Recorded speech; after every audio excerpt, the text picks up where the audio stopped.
Hi, everyone. Thank you so much for joining. We're just waiting for a few people to connect. And I'm going to hand over to my colleague, Fozia Davids, who's going to provide some opening remarks to start off this discussion. Please note that this meeting, as you can see, is being recorded, and it's going to be live streamed on Facebook if technology allows. And we really appreciate that you've all joined us here. And over to you, Fozia. Thank you so much, Lily. So on behalf of SALO, good morning to everyone, and thank you to our speakers and our participants for joining us. So today we have a critical topic to engage on, and also noting that it's a seminal election year in sub-Saharan Africa. I think it's quite important to engage in the role of regional economic communities in times of political instability or political uncertainty. And so in the context of Southern Africa, as we've seen in the past, SADC has been instrumental in regional solidarity, but also in maintaining political stability, as we've seen in the interventions in Madagascar in previous years and in many other cases. However, its agency has been debated in terms of its willingness and capacity to intervene in matters of security and electoral reform. SADC has been accused of political neutrality in response to countries like Zimbabwe, Zimbabwe's electoral violence and financial instability. And so there's important questions around and concerns around how the regional body can intervene in the citizenry's interests. So historic other instances that can be referred to are experiences of epidemics, financial crisis, and political repression experienced by Zimbabwe. And this has been tabled at SADC multiple times. However, we haven't seen much reform on behalf of SADC pushing, playing a leading role. Similarly, in the East African community, there's also been various forms of unrest unfolding in member states, which also brings into question the utility of these RDCs in times of conflict and political need. So also noting Kenya's recent protests in response to the tax hike, it's been met with a heavy-handed state response, and despite the president's ruling of reversing the financial bill, the finance bill, there hasn't been much strategic intervention on behalf of the regional body. So these protests are crucial in underpinning an active citizenry. However, there also needs to be an institutional lens that we need to undertake to see how these regional bodies can intervene and represent the best interests of the regional blocs and the citizenry and upholding human rights and political and economic stability. So as SALO, we're here to unpack and deliberate what these RDCs are, their current roles and responsibilities, and also discuss the limitations and possible solutions going forward for regional and continental stability. So thank you. I hand over to the chairperson. I hope this is going to be a very robust and engaging discussion. Thank you, Fozia. Thank you for those opening remarks. I think they set the tone for why we are here and what we are trying to do. And I think, as is common knowledge, we know that this August, SADC will be handing over the chairship of the body to President Emmerson Mnangagwa in Zimbabwe.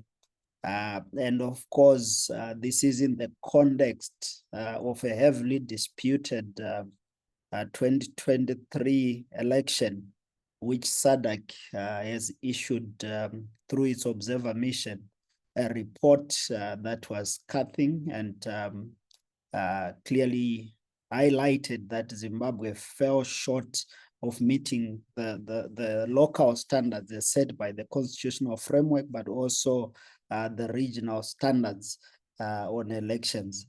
And so a lot of people have been commenting on what the implications of President Emmerson Mnangagwa's chairship would be.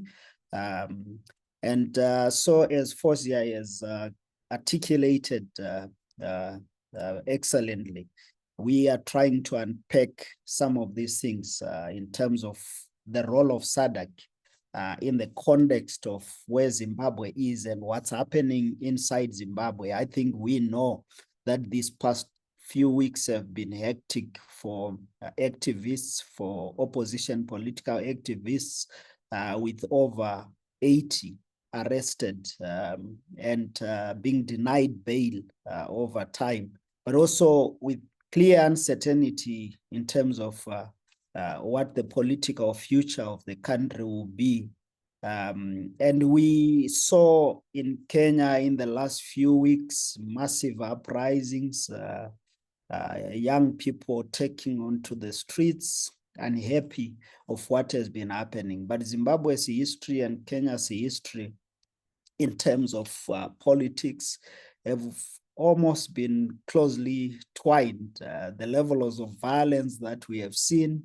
And so in the context, we want to try and understand how the regional bodies have been able to come in the past, what opportunities lie ahead in terms of these RECs being able to help bring stability, or if there is no opportunity, what's our role as civil society, what's our role as citizens, what lessons can Zimbabwe learn from Kenya? And I know that I have my sister Annie and Comrade Cyprian who articulately help us unpack some of these things. But to start us, I want to go to Janet Jo, who is the Secretary General of SADC, the Southern Africa People's Summit Network, but also the Director for Zimbabwe's ZimCode. And Janet has been at the core face of the struggle for democracy in Zimbabwe for a number of years. He has also been one of the leading voices in terms of interacting with SADC and trying to see how SADC can help the situation in Zimbabwe. And Janet, I want you to come in and briefly maybe give us where we are, give us a picture of where Zimbabwe is at the moment, what August 2024 mean to you as civil society, as Zimbabweans, and what opportunities lie ahead.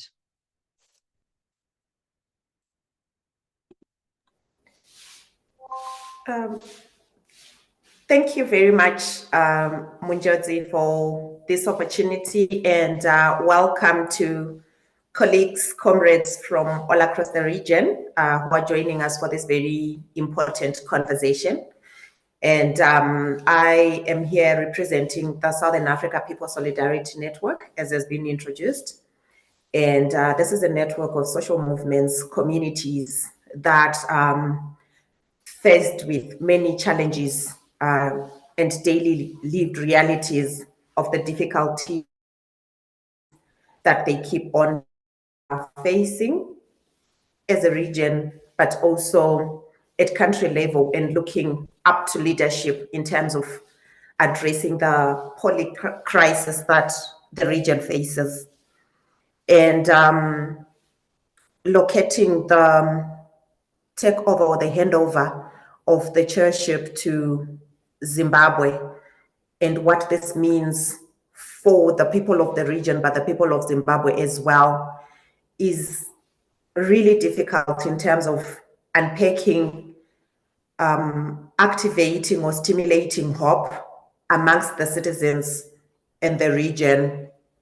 We have, as SADC, been facilitating the SADC People's Summit wherever the SADC heads of state and government meets. And from our experience, what we have really come to understand is the state-centric nature of SADC as an organ, as a regional bloc, and how in many ways it has been a little too late, a little too slow, and giving a little when it comes to really addressing the challenges faced at country level, but also faced by the region. We identified and carried out a research through our human rights and governance cluster, 6 hotspots in the region when it comes to instability, when it comes to shrinking civic space, crisis, environmental and economic crisis, and these include the DRC, Mozambique, Zimbabwe, Eswatini at some point, Lesotho, as some of those countries that have faced instability and conflict, including South Africa as well. The xenophobia is a hotspot as well. And from our analysis and from where we are sitting, SADC has always found wanting in terms of protecting and defending human rights and addressing humanitarian crisis. And this emanates probably from actually a failure to transition from the racial and colonial past, such that we failed to unite as a people, to have redistributive policies, to build cohesion and healing and unite the people of the region such that we are one and we can address the challenges we face currently, which we see as manifesting as extreme poverty or growing poverty, growing inequalities, the shrinking civic space and democratic space that we have witnessed. And this comes from the fact that the models that we have used, those are economic models I'm referring to, and the identity of the state as well, have not been really clarified, such that it has perpetuated a whole lot of the past. That's the colonial past, that's the racial past, that's the ethnicity in terms of divisions that we have witnessed forever. So what we have seen is the reproducing and re-legitimizing of repressive economic, political, and economic, social relations amongst the people. And the interventions that we would, and we have been calling for, really include issues of uniting the people, giving solidarity to each other, and nurturing that people-to-people solidarity. We have seen in a number of times the too late, I'm referring to, where we have seen ineffective conflict resolution mechanisms.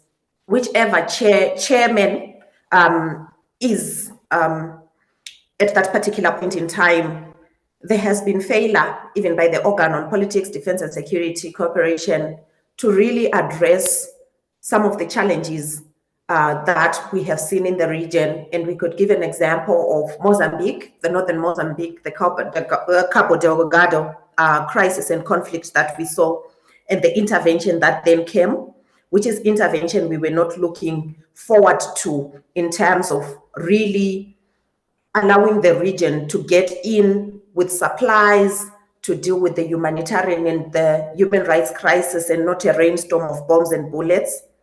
The same as well in Eswatini.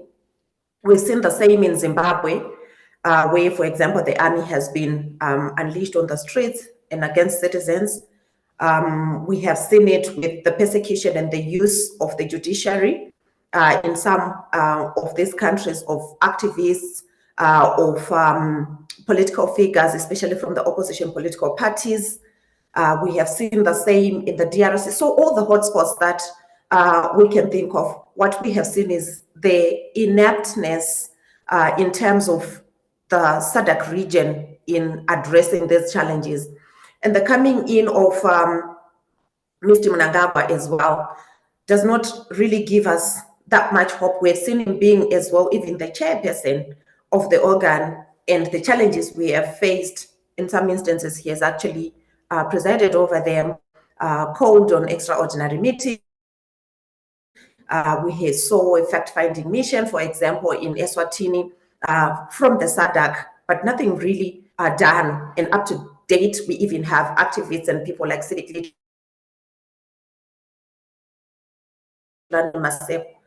who got killed and murdered who got murdered and nothing has been done and no justice has been delivered with regards to that. So that ineffectiveness continues to haunt us, and we continue to live in this closing civic space that does not give us hope.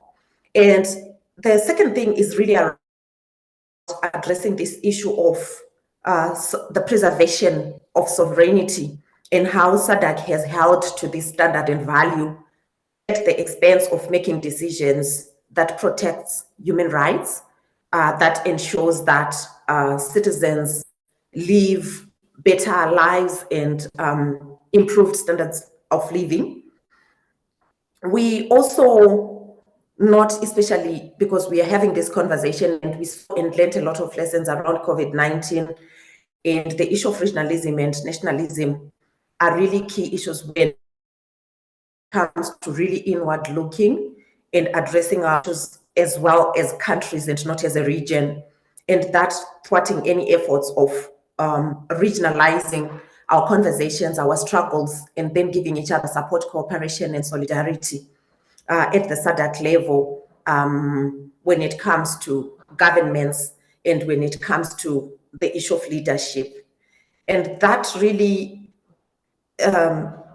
see us even set against each other in some instances. So I'll give an example of South Africa, and when we see the xenophobia and the xenophobic attacks that we saw against foreigners, and especially African foreigners, Zimbabweans, Angola, DRC, and the like.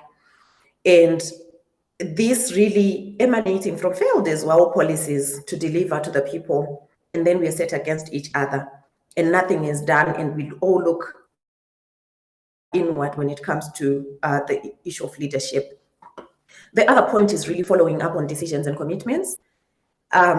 We have seen as well sometimes the SADC, for example, I've given an example of Eswatini, where fact-finding mission was actually said, Mozambique, the same thing, but decisions are not made and follow-up actions are not seen. In Zimbabwe, after the elections, we were very excited about the SADC Observer Mission report, and thought we are going to see action as well in terms of protecting democracy and delivering free and fair elections as an example. But this never then happened. So there's lots of hope, and it's very difficult to really stimulate that hope amongst the citizens in each of these countries, especially that are hotspots, but also to bind together the region as a people for us to really get to a point that we can say we will see actions when it comes to the SADC leadership. Probably my few concluding comments about it is around the issue of the failure to address the root causes of the instability that we have seen in the region.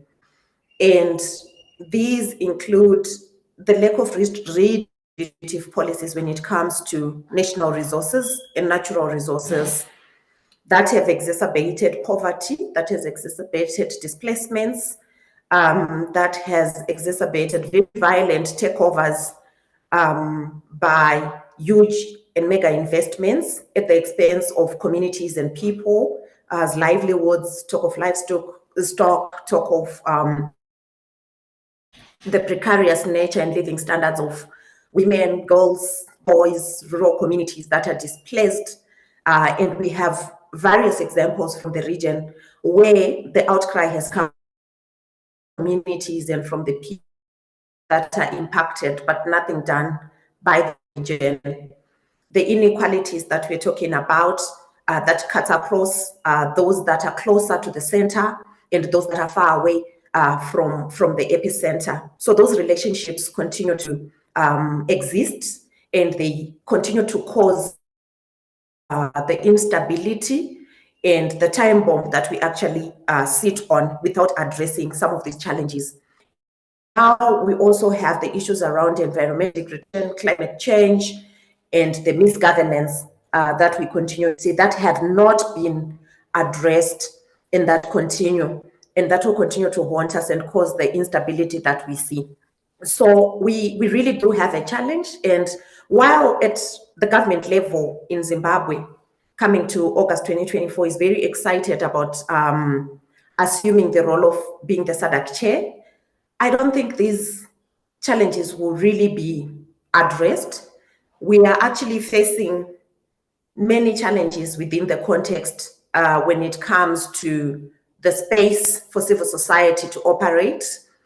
Quite a number of warning shots have already been released by the government, warning civil society that would want to destabilize the country. We have seen the arrests. We have seen some meetings disrupted. The government does not want to hear of anyone disturbing the takeover or the assumption of the role of the chairperson by Mr. Mnangagwa. And this really raises concerns when it comes to bringing together people to offer each other the solidarity, the energy, and the urgency that they need, that we have always built and organized around the platform, this platform of the SADC Heads of State and Government Summit. All eyes are really on pressing SADC that Zimbabwe is ready, but what is happening on the ground is very worrisome, and we don't see anything really changing in terms of the opening up of the space. And this also is related to the relationship that within the state, the military, the few politically experienced that are in business and doing the vast and big infrastructural development projects, especially the roadworks and all that is taking place. And I think we are out to really embrace and to give the pretty pictures in terms of what is happening in the, but in the background, quite a lot is really happening. There is fear, there is unpredictability, there is uncertainty, as has always been. So as we have this conversation, I think we need to really elevate in terms of how do we give each other solidarity, how do we make sure that the challenges that we face in the different countries come to the fore and become our own, and we own that. And we begin to shape the narrative in terms of giving back and reclaiming our development for people, for the communities and the often marginalized that we do have. I think I'll pause here and give colleagues an opportunity to also share from where they see it sitting. Thank you. Thank you, SG, for, I think, an important input in terms of unpacking what could be the root causes of some of the challenges that we continue to face, but also giving more flesh to the difficulties that we have seen from the REX or from SADC itself, being unable or being too slow to act, being unable to follow up with decisions and even making key decisions, just leaving things hanging. The lack of unity across the region, across the continent that you highlight as being part of the challenges that we face, but also the importance of history in terms of where we're coming from, the transformative agenda that was supposed to be pursued vigorously to be able to provide stability and maybe lessen conflict. And of course, you end on a very sad note in terms of what we are likely to see with the chairship of President Emerson, that likely nothing is going to change, but also internally in Zimbabwe, the kind of challenges that have been that you have highlighted, the arrests of activists, the closure of space, and warning shots to those that are in the pro-democracy movement that will come down hard on you if you try to, be it protest or demonstrate, is really a huge challenge. And I want to bring Samuel Wadzai, who is the director of VSET, the Vendors Initiative for Social and Economic Transformation in Zimbabwe, but also currently chairing or being part of the organizing committee of SADC in Zimbabwe as they prepare to host the SADC Summit. So Samuel, I want you to add your voice, highlight some of the things you had prepared, but take it from where Janet has left us. Okay. And I'll try to get you to 5 minutes if possible. We want to open up for the floor and to allow as many comrades to input as possible. Thanks. Thanks, Munjo. That's in order. Let me start by thanking you, Munjo, and your colleagues for giving us this opportunity to speak to this very important topic. And Janet, thanks so much for that comprehensive presentation. I think you touched on almost half of the points that I was also going to speak to. I can just buttress on the need for unity and constant solidarity.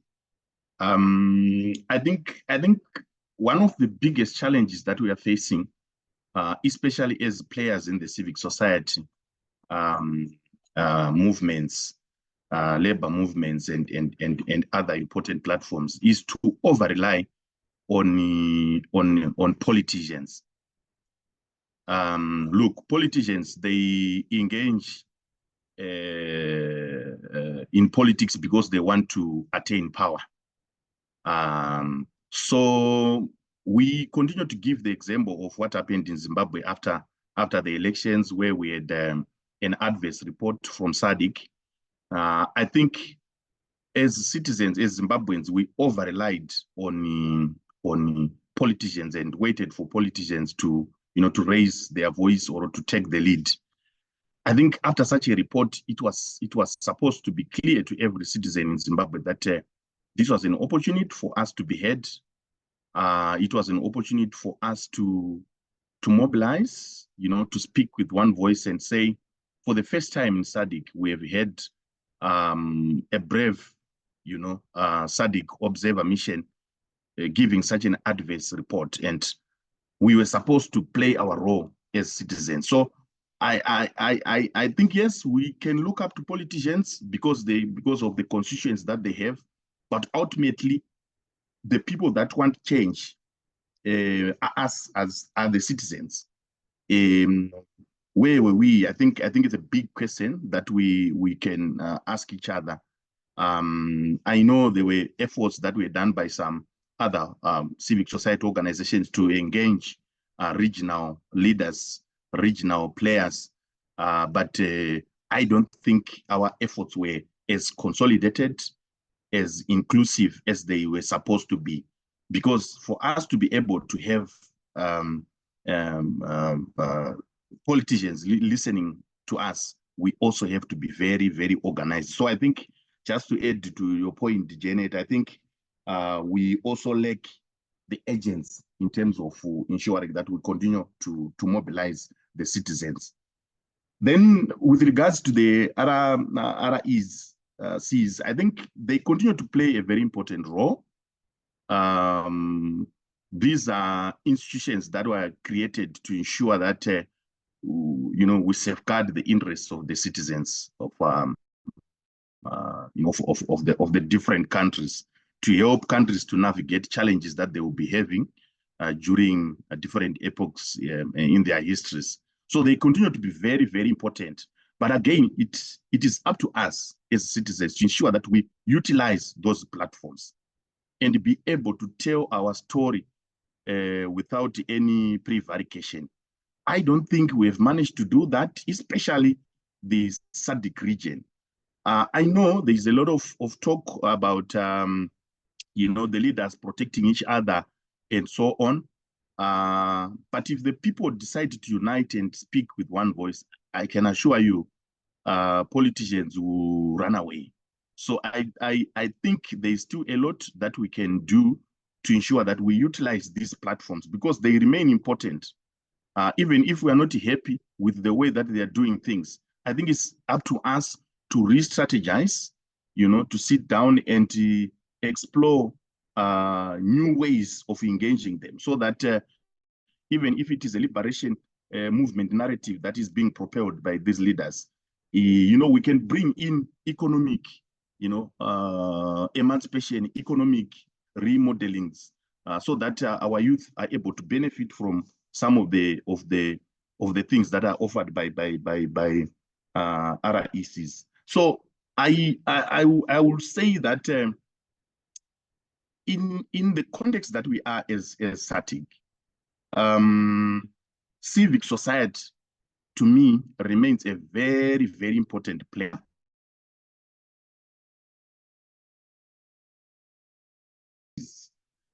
But it is one thing to believe that you can get a platform to air your views, and quite another to be able to utilize the space that we have been given. I think for a long time, we've had opportunities as civic society to engage with the regional leaders, even international leaders would get these platforms.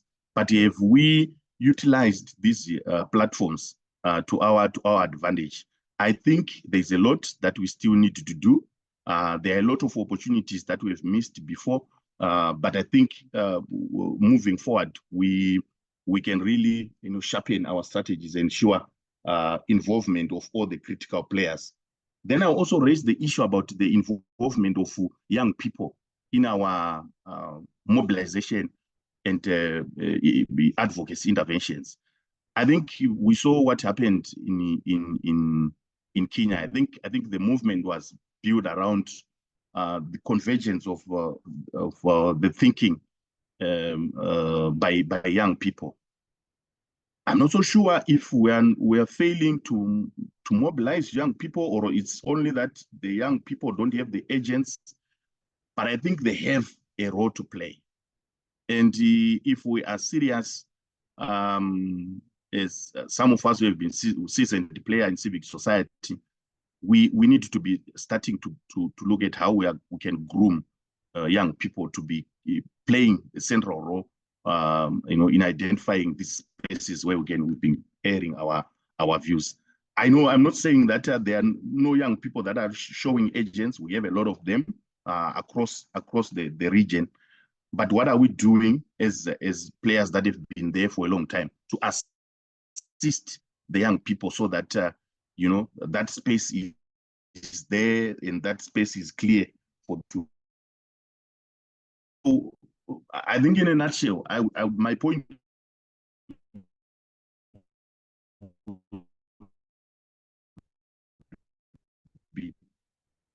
it's not about whether it's going to present opportunities for us or not, but it's about how organized are we to grab the moment.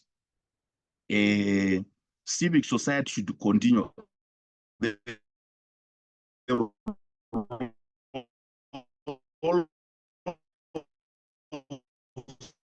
I'm not sure.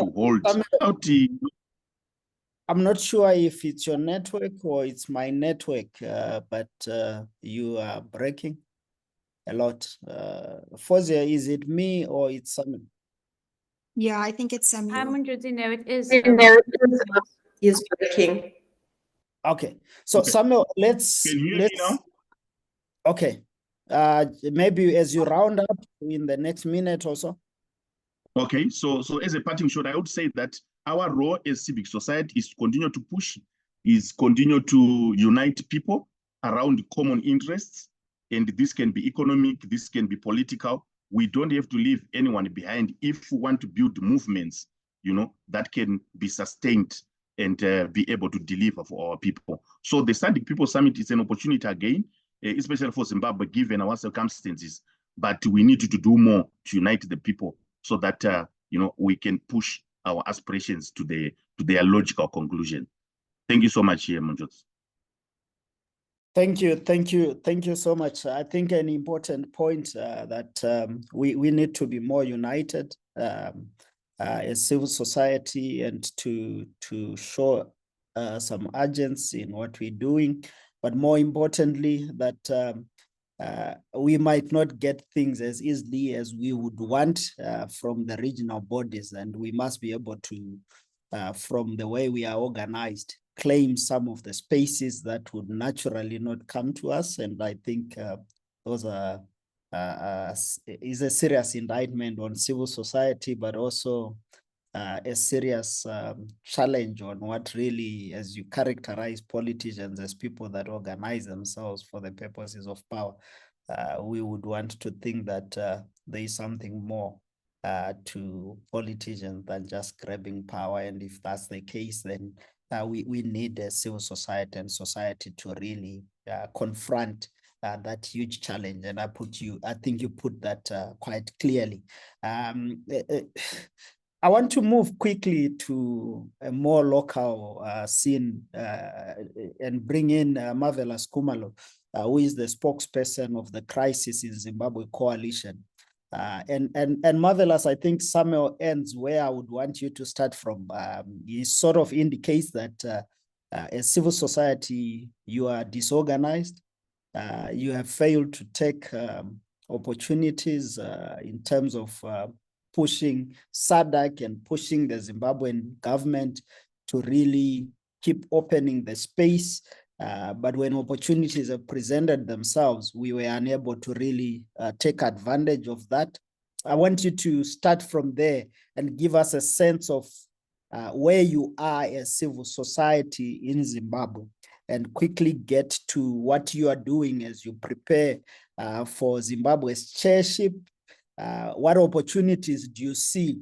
What do you want to be doing? What would be your focus areas as civil society, but also your expectations from the region and the broader continent?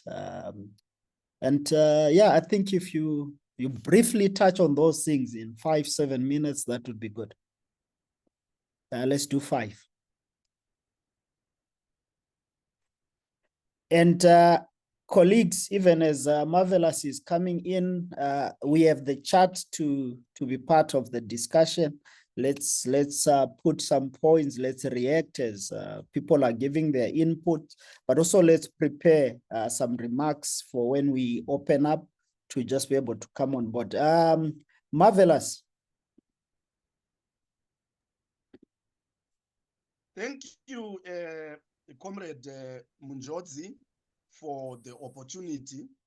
And I would want to start by thanking colleagues from SALO and all the fellow speakers that are with us in this meeting.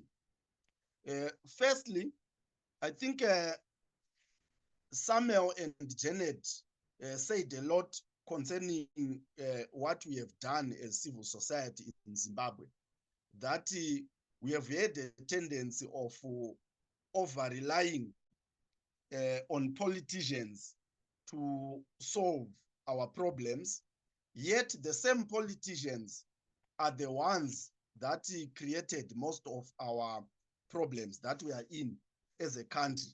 So really what we are doing now is to address that and make it sink to all citizens that we as citizens can only solve our problems and not look up to politicians to assist us in solving the challenges that we have as a country. I think on that one, Sam was spot on. So in terms of my presentation, I just want to start at looking at the first part of the topic, which reads, the Africa we want. So we started by saying, as the Crisis in Zimbabwe Coalition, the Africa we want is characterized by the following. That is rule of law and the constitutionalism. It is characterized by democracy. It is also characterized by good governance, where we have transparency and accountability by those elected into public offices and those that are there to serve as public servants. We also said it is characterized by building strong public institutions, that is parliaments, judiciaries, independent electoral bodies, and other institutions supporting democracy across the region and in Africa at large. That is the Africa that we look forward to. That is the Africa that we envision as the Zimbabwe. And I also feel that that is the same Africa that we envision as a region, as SADC, as the SADC region at large. Then I will come on to the second part of the topic, Zimbabwe and the SADC Chairship. We feel that as the Crisis in Zimbabwe Coalition, we feel that SADC is an accomplice to the challenges facing Zimbabwe at the moment. Remember, SADC has all what it takes in terms of coming in, jumping in, and taking advantage of what is obtaining on the ground in Zimbabwe to make sure that as a member state of SADC, Zimbabwe is also assisted in coming out of the challenges that it finds itself in at the moment. After the disputed 2008 election, which ZANU-PF had publicly stolen, SADC, remember, played a key role in mediating and bringing the political parties back then to dialogue, which then culminated in the government of national unity that was formed then. But fast forward to the year 2023, when we also had another election as Zimbabwe, SADC sent an observer mission to Zimbabwe, and this observer mission gave a damning report, which was produced by the Election Observer Mission under the chairship of Dr. Nevas Mumba from Zambia. We feel that at that particular moment, SADC failed to live to expectations by sweeping under the carpet and not making it a point of discussion to pressurize the Harare regime.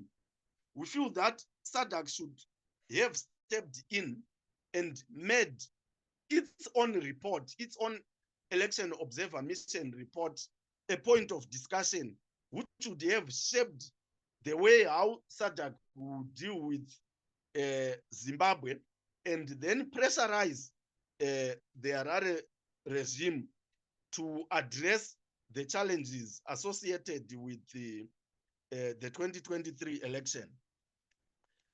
Remember, SADC has done positive work in the DRC back then and Zimbabwe in 2008. So I feel that SADC has the capacity to deal with some of the challenges that face the SADC member states. Recently, we also noticed that SADC failed in its own election observer mission to Zimbabwe. Then, if we look at August 2024, the SADC head of states and governments are converging in a crime scene that is in Harare, meeting under the following. They are coming to Harare, but there are the following challenges that they will be meeting over. The first one is in Zimbabwe. We have a captured parliament, a compromised judiciary, a not independent electoral commission, which is very weak. And we also have compromised public institutions. That's one challenge that we have as Zimbabwe. The second one is the fact that civic space, as was said by Janet, has shrunk to very low levels in Zimbabwe, with the draconian pieces of legislation being considered and passed by Parliament. The examples are the Patriotic Act and the PVO Bill, which will make it very difficult for civil society organizations and community-based organizations to hold the government of the day to account. Thirdly, they will be coming to Zimbabwe on top of the unwarranted arrests, the undue harassment, and the use of unorthodox means by the ED administration to deal with opposition activists. And we all witnessed what happened to the opposition CCC. The opposition party was decimated through the use of unorthodox means by the Harare administration. Fourthly, there are moves by the ruling ZANU-PF to amend the constitution so as to allow President ED to lead Zimbabwe post 2028. Yes, we know that recently in Mutare at some rally, the president spoke against the mooted extension of his term. But as civil society or as the Crisis in Zimbabwe Coalition, we simply view this as a way of trying to contain SADC, to contain even civil society, not to make noise about these moves. Yet behind the scenes, ZANU-PF might be having calculated moves towards extending ED's term of office. Then we also have the state-sponsored corruption and embezzlement of public resources. Remember the presidential GOAT scheme, which we feel was sanctioned by ED to benefit himself and his close boys, the likes of Wicknell Tivayo, Moses Mpofu, and Mike Chimombe. These are very close associates of ED, and we have seen them being given the opportunity to siphon state resources. So in a nutshell, we believe that SADC has failed to bring member states to account, and they are now in August 2024 coming to endorse and celebrate a dictator who has a history of rigging elections. And as the SADC, they are coming to endorse a person with a history of rigging elections as the SADC chairperson. So all the characteristics that we mentioned earlier on of the Africa we want are not found in Zimbabwe under ED. And we are saying to ourselves, is he the right man to chair SADC at this present moment? Then lastly, the role of REX in times of instability. So Spokes, what I want to do is to cut you off now. And I want you to, when you speak to your views on the role of REX and what the future looks like at some point in the discussion, I want you to bring those in now. But I want to cut you in because I think one or two of our speakers will be leaving shortly. So I just want to bring them on. But I also wanted to leave, so I'm sorry. Is it possible that I share through the chat box? That would be good. I can put an audio. Okay. I'll do an audio, then say it to your WhatsApp. Then you can then say it or play it later on. Okay. Thanks. Thank you so much. Thank you so much. So I see that we are really pressed for time, and we want to try and bring everyone. So if the remarks can be a bit brief, I want to move because we have the experiences from Kenya that we want to hear at some point. But before we get to that, I want to move to sort of a bridge of the Zimbabwe situation and the Kenya situation, but look at it in the context of the Africa we want. and the role of what regional bodies would be in building that. I want to bring in my brother and Comrade Brian Kagoro, who is a leading Pan-African voice on how to build the kind of an Africa that would serve its people, but also works with the Open Society Foundation.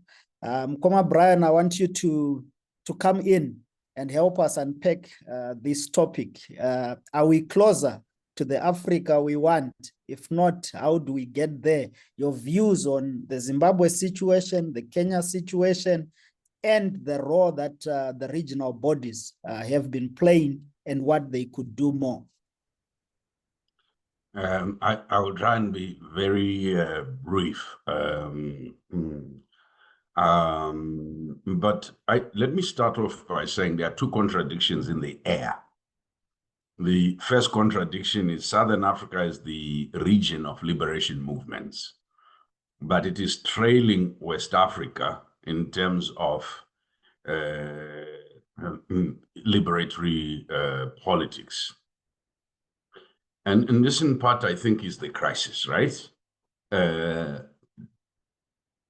We are talking about SADC. SADC doesn't have the same powers as ECOWAS. SADC actually doesn't even have the same powers as the East African Community.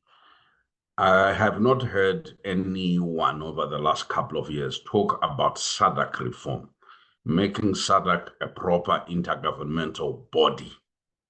So the crisis we've had is we've created these regional entities that don't have the authority to constrain malignant exercise of sovereignty. But worse for SADC, it has no independent decision-making, not the type you see in ECOWAS, pronouncing itself on certain things, decisively making policy that it can enforce.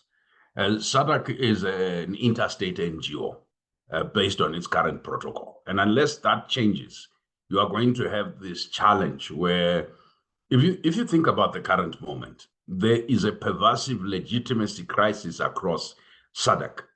If you talk to certain sections of the South African population about the South African president becoming a chair of SADC, or Botswana population about the Botswana president becoming chair of SADC, or Mozambique about the Mozambican president becoming chair of SADC, or Zambia for that matter, or Angola, or DRC, you're going to have the sort of revulsive response that we have to Mnangagwa becoming chair of SADC.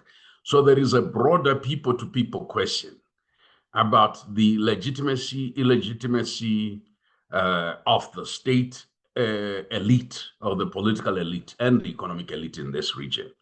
So the challenge is not one of SADC as a body per se, it's SADC as a concept. What does SADC mean in the 21st century, or in the age where we are in now? Is that institution still fit for purpose? And I'm not even concerning myself with its ability to deal with an electoral outcome in Zimbabwe, but its ability to deal with the exigencies of the moment. My colleague Janet, who spoke earlier, often talks about the crisis of neoliberalism. SADC is one of those few regions that are going where others fear to tread. Having been born from broadly radical politics, egalitarian politics that centered the rights of workers, the rights of primary producers in the rural areas, and say, SADC is moving into a rapidly neoliberal policy frame. The second thing is the EAC approach. You see, the EAC approach actually copied from old SADC approaches. Those old SADC approaches were approaches geared towards, if you like, making elites happy. Finding common ground amongst the elites, as opposed to solving electoral injustice issues, broader injustice issues. And that is my problem, that we can look at it as a different approach, but that approach is not solving what is the primary concern of civil society. And you have to think about what that EAC approach was. It was about stability. It was about the same elite families that have always run Kenya finding a way to settle their power interests by having one assigned to go to the African Union and another being left to run the country for a while, and a win-win situation where the fundamental question of electoral dispute, the fundamental question of injustices attended thereto, not resolved. And that is perhaps SADC had gone way beyond that. But SADC, not as the body in Botswana, but SADC as a people, in terms of its solidarity politics. I now think that we now need to go beyond win-win stability politics and ask ourselves the fundamental justice and freedom question. Because civil society has stopped talking about justice and freedom. And when we talk about human rights, I suspect we're talking about a much lesser threshold of accountability. What we need to ask ourselves, what does freedom look like? And in that, what does justice look like? And it seems to me this is the fundamental question.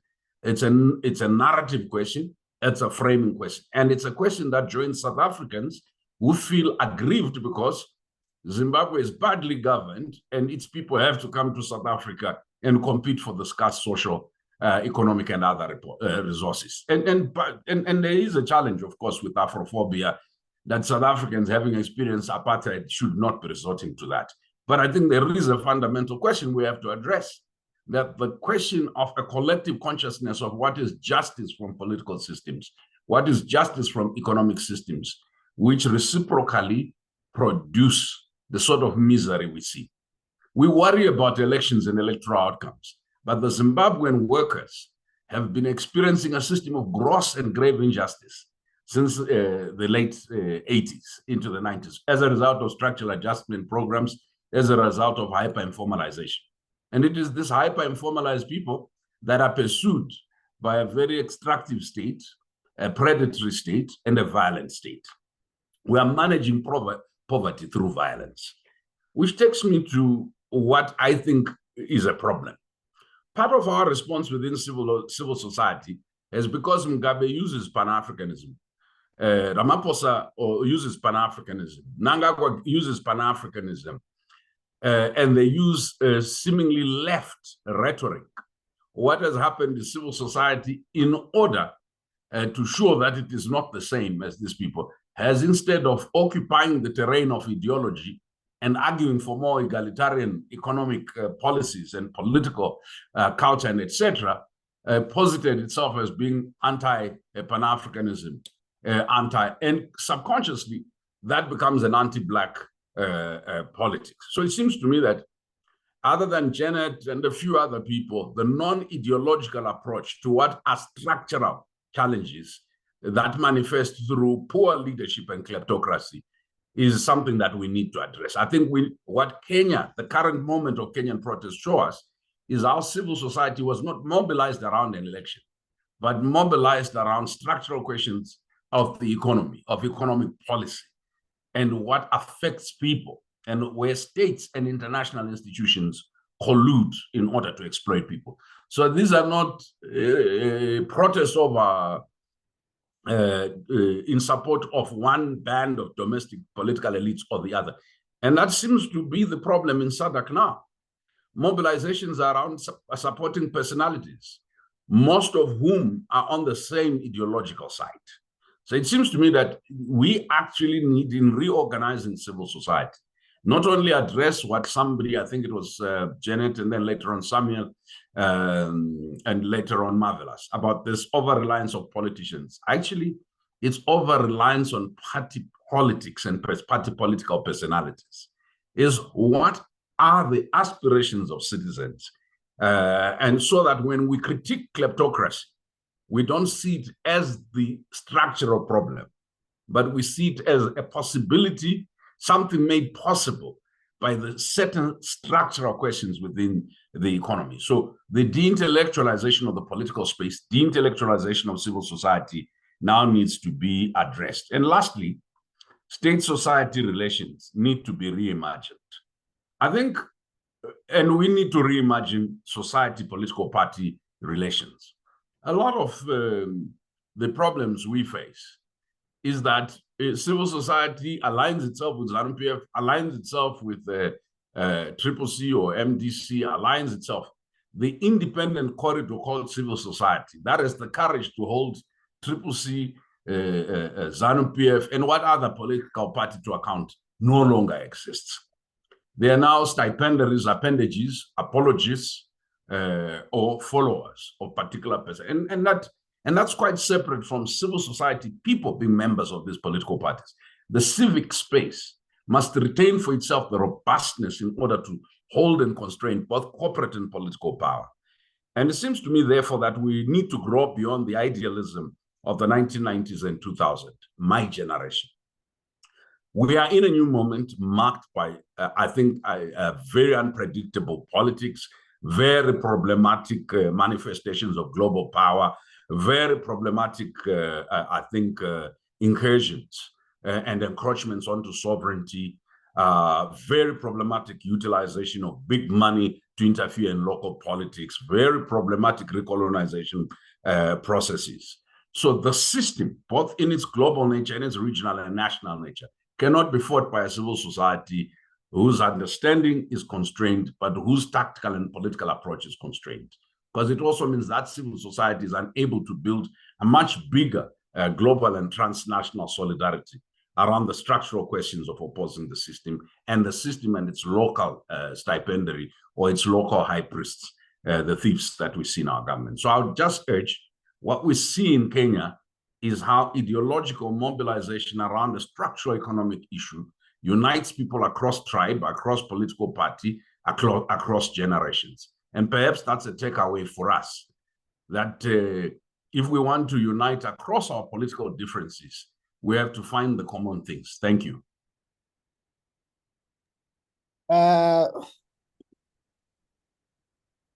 Thank you, Mkoma. I think very critical questions that you put on the table, and I know that a number of civil society actors from the region are on this platform, and I think they are clear questions that people have to answer, ask themselves and answer. The idea or the concept of SADC itself, is it still relevant? Does it apply to our time, to this particular moment?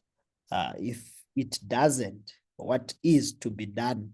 But also the importance of civil society redefining this moment and what it means to them in terms of seeing progress within societies is quite important. So I think, Janet, a clear ask from Brian for civic society to define the space, bring more clarity to the space, yeah, some really critical questions that I hope we'll be able to interact with more as we get into the discussion session. But I want us to quickly move the discussion to get a bit of experiences from Kenya.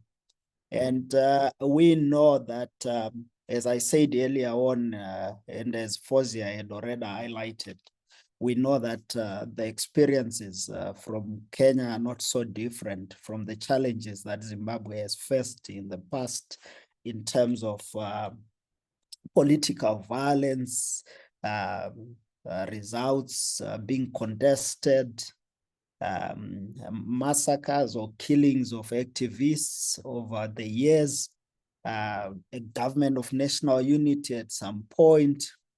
And clearly the people of Kenya would have some idea of what a regional body would do.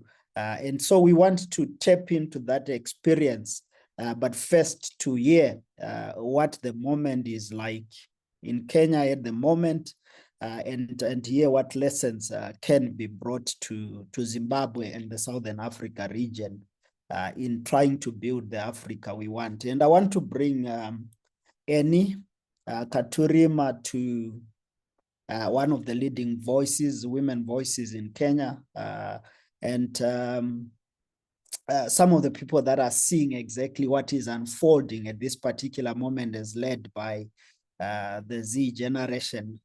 And can you, before you get into your topic, give us a picture of what's happening in Kenya at the moment? How does it link to the kind of an Africa we all want to build? What lessons are there for those that are far off and just following on internet what's happening? But has there been attempts by the East Africa community to resolve the conflict in Kenya in the last 2 weeks or so? Yeah, I think you can take us through that, and of course your own remarks that you would have prepared. Thank you, Mujozi, and good to be here.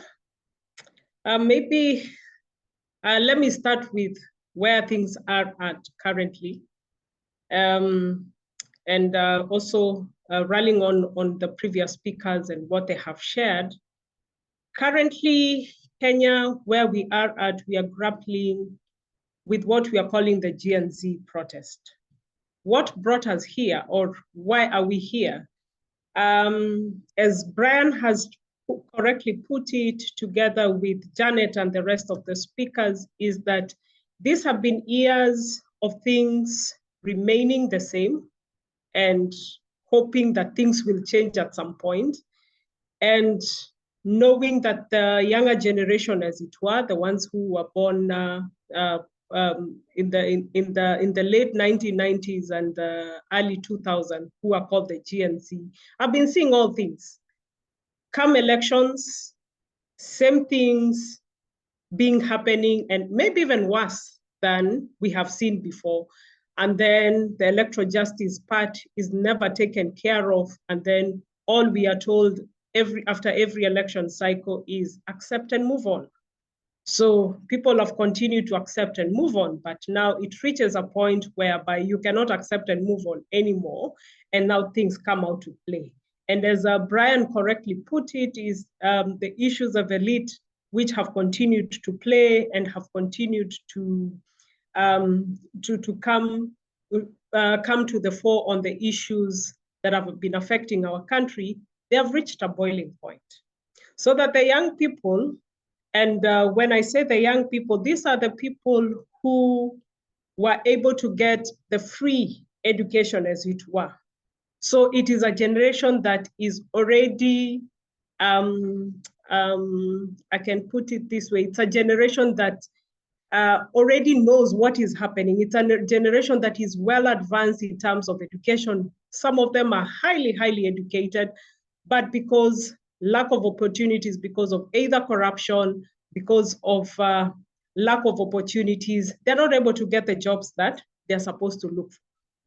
But now we come back and we find that the children of the elite and the children of the ones who are ruling the country currently are occupying very major places, spaces. And some of these children have been in school with this younger generation. So that we find the current political dispensation where the president is rallying for people to get jobs outside the country. And the question that is being asked is that you're telling us to go outside the country to get these jobs. What kind of jobs are we getting? The jobs of drivers, the jobs of the low quality jobs, as I may put it. And these are people who are highly educated, but their children are getting high-stake jobs in government, intergovernmental organizations, and all that. So all this has come and boiled up, and the people are saying, those jobs, we don't want to go out. We want to have those opportunities that are within the country. And then we look at the issues of corruption, which have skyrocketed to an extent whereby it's no longer shocking to hear that millions and billions of Kenya shillings have been stolen across the divide. So now these young people come and unite, and the common cause or the common rallying call for them was the finance bill. And the finance bill was the one that is supposed to run the country in terms of the financial year, come 2024-2025. That was just a trigger. But the issues of economy, the issues of lack of jobs, issues of people going to school and getting the requisite education, but they're not getting the opportunities.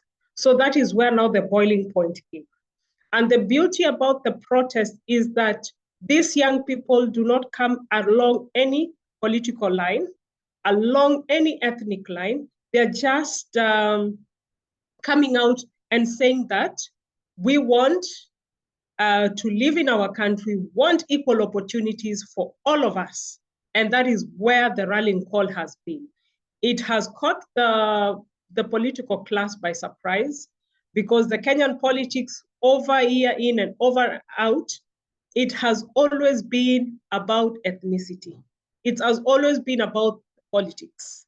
But this time round, they're saying we do not support the President Ruto on one side. We don't support the former Prime Minister Raila Odinga. We just want to have a country where all of us can live in and have the equal opportunities.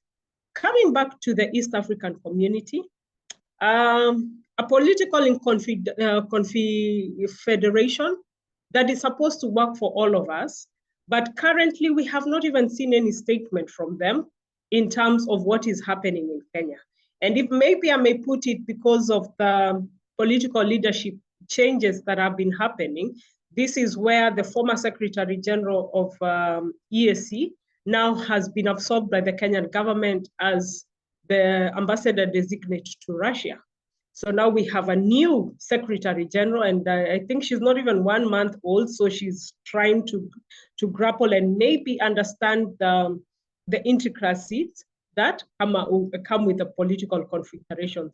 So we haven't seen much from the EAC, as I may put it, and we've not even seen the statement. But that does not even does not worry us in terms of, because many a times it is the leaders in the region that have shown us direction. If I look, for example, the issue of the former Prime Minister Raila Odinga wanting to be the AU chair, it is more of the countries that surround us that have been fronting him. We saw President Museveni being on the front line. We've seen President Kagame of Rwanda also being on the front line. And we've also seen Mama Samia Suluhu, the president of Tanzania, also being on the forefront of endorsing his candidacy. But I've not seen any statement from the EAC currently saying that this is our candidate and this is the one we are supporting. Because also, as it were, Somalia is also fronting their own candidate. I don't know how far that will go, but yes. Then coming to the other crisis that EAC has tried to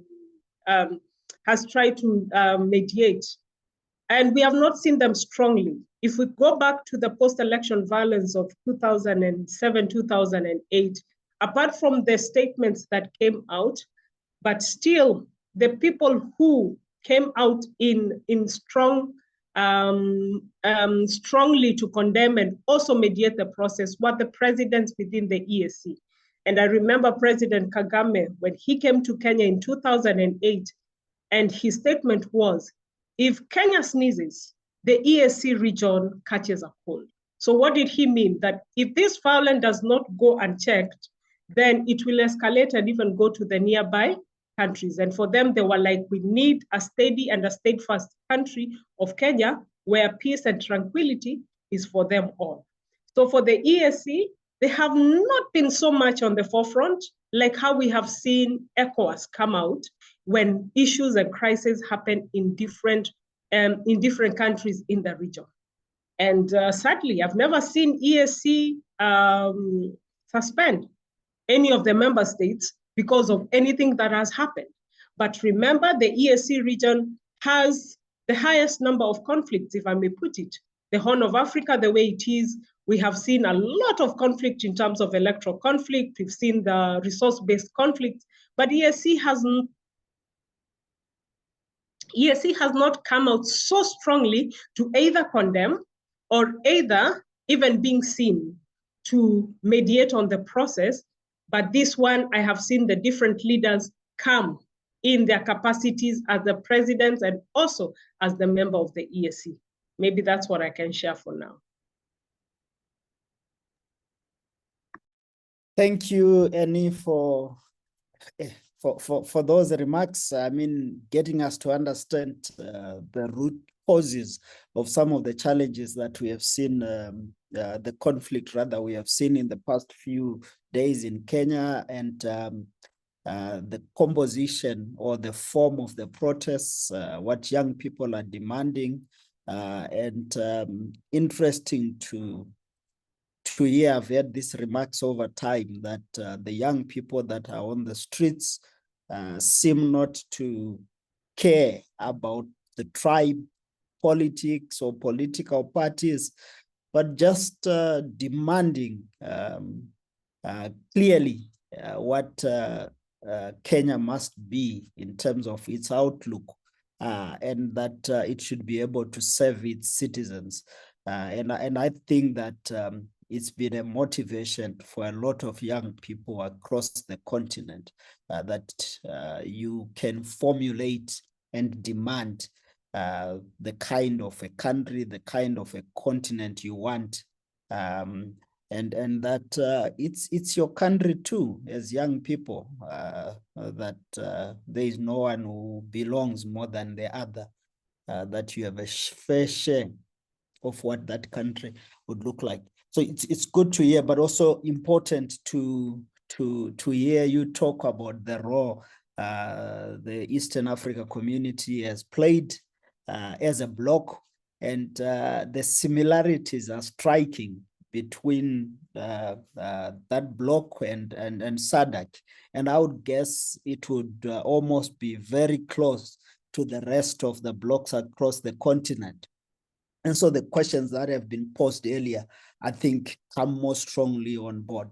What kind of an Africa are we building, and what is to be done? And I want to ask Cyprian Nyamamu, who is with the Future of Kenya, but a very strong Pan-Africanist and a long-time comrade of mine, of a lot of Zimbabweans, and I know that he keeps tabs on what's happening across the continent. Comrade Cyprian, I want you to come on board to react, to add to what Annie has said, but also to give us your thoughts on this topic, and maybe more forward-looking. What do we need to do for this continent to serve its people in the face of a whole lot of instability? So please do come in. Thank you very much, Mjonzi, and because my comrade Anne Kathurima has already covered a lot of ground, I just want to speak to just 2 or 3 points, and if we can be helped to go to the next slide, I'll just spend about 3 or 4 minutes and we will be done. I am very glad that my brother Brian Kagoro actually did an excellent diagnosis of the diseases that have inflicted our wrecks. The East African community, as a regional economic community, has a certain sickness that we basically see that there is no leadership, there is no single country which is able to lead the bloc in discussing its problems. And this comes from the problem that the democratic credentials of this region are completely dead. Almost all the members have amended their constitutions, they have removed term limits, and dictatorship is actually the order of the day. The SADC sickness, as Brian diagnosed it properly, is the liberation movement solidarity problem. In other words, there's no member who wants to indict another or say something negative about the other member. I was very surprised last year when the SADC observation mission actually gave a report that was unexpected, if I would put it that way. And I want to remember that in 2008, it is actually the African Union which referred Zimbabwe to SADC. SADC itself was not willing to handle the Zimbabwean problem. And let me just make a small point there about Zimbabwe. And I've been involved in the Zimbabwean process for many years. There are very few countries which have problems as complicated as Zimbabwe, because the tripartite problem is that the authoritarian presidency, together with the monolithic political party, together, with military embeddedness in statecraft, all those three things meet in Zimbabwe. You will not see it in South Africa, you will not see it in many other countries. But where they meet, like in Rwanda, you see this authoritarian presidency, you see military embeddedness, and you at the same time see the monolithic political party. So that makes a very bad concoction. And it makes Zimbabwe very, very complicated. And until we at least break one of those pillars, you are going to see a situation where the situation is not improving for the better. Let's go to the next slide, please. Because Anne has already spoken about the various crises that we have had in this region. She spoke about Kenya, and she has given us the summary of the Gen Z protests that have been going on, which, again, Brian properly identified as, a crisis of neoliberalism, where IMF has taken over our national treasury, and it's actually drafting the bills, the laws that are coming to parliament. Then there's, of course, the Burundi crisis. We've seen what has happened in Uganda. There's the South Sudan crisis. DRC is now a member of the East Africa community as well, as it is to SADC. And there is simply there are no resources in the movement for solving the problems in this region, and the EAC has remained a spectator. Let's go to the last slide, please. I really wanted to say this, and then I'll pause. There are 4 critical roles that RECs should be playing, and they are not playing them sufficiently. And it's because these are just over-glorified, forums for the dictators and the elites to exercise power illegitimately and undemocratically. One of the things that the regional economic communities should be doing is to play a very important preventive and promotional role in democratic consolidation and democratic building. But they are not doing that.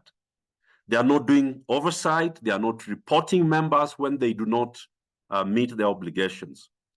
And Mojonzi, I think that the SADC or election observation report for Zimbabwe should not be let to die. That is why the chairship of Zimbabwe over SADC worries us a lot, because we think that this may give Mnangagwa the opportunity to actually destroy that report, and reforms may not happen, because that report was going to be very useful to inject some reform energy into the political system in Zimbabwe. The second one is what we call solidarity with citizens of our country. We have seen this solidarity with the presidents, but when are we going to have solidarity with the citizens of countries? Like in South Sudan, which is a dying country, yet you can't even see the East Africa community even be in solidarity to protect the citizens of South Sudan who are being killed by, rogue military personnel that are loitering all over that country. The mediation role can create a lot of good in terms of reforming countries and in terms of kickstarting, setting the agenda for what reforms can be undertaken. Yet this mediation role has actually not been exercised properly. In the Zimbabwe case, any mediation that has been conducted like the one that was under Mbeki and partly Zuma, want us to realize that the ANC and the ZANU-PF were basically staging a mockery over the people of Zimbabwe. So that mediation as a practice, and I'm very, very happy that Anne Kathrima accepted to speak, we need to discuss what the instrument of mediation looks like, because the way mediation is conducted in Africa is actually a mockery to the people of those particular countries that are being helped through mediation. So there is a way, and there is a recommendation, there's a case for discussing what mediation really ought to be, and how can we build the capabilities of our member countries to conduct mediation that produces the results that we are looking for. And finally, I wish to say that we need to say that our regional bodies need to amend their constitutive instruments and constitutions so that interventions in cases of countries like South Sudan, which is, as already said, citizens are really in need of humanitarian support. And the situation in Sudan to the north has made everybody to shift their focus to Sudan. But actually, the situation in South Sudan is even worse. How do we get intervention that even if it's asking Kenyans to contribute, even if it's food and money and whatever it is, so that we stop the dying of our own people in our region, simply because the UN and Africa Union and donor communities have not been sending in. Africans should come to a place where we can intervene in their affairs, especially directly responding to the needs of the people who are dying and who are in conflicts, so that we can ameliorate the situation of our people. So I am very, very happy that I was accorded this opportunity. I think there is a lot of work that needs to be done between and among citizens of Africa to set an agenda in terms of where we want Africa to go, so that we can be able to reach the Africa we want. Thank you so much, Mujonzi.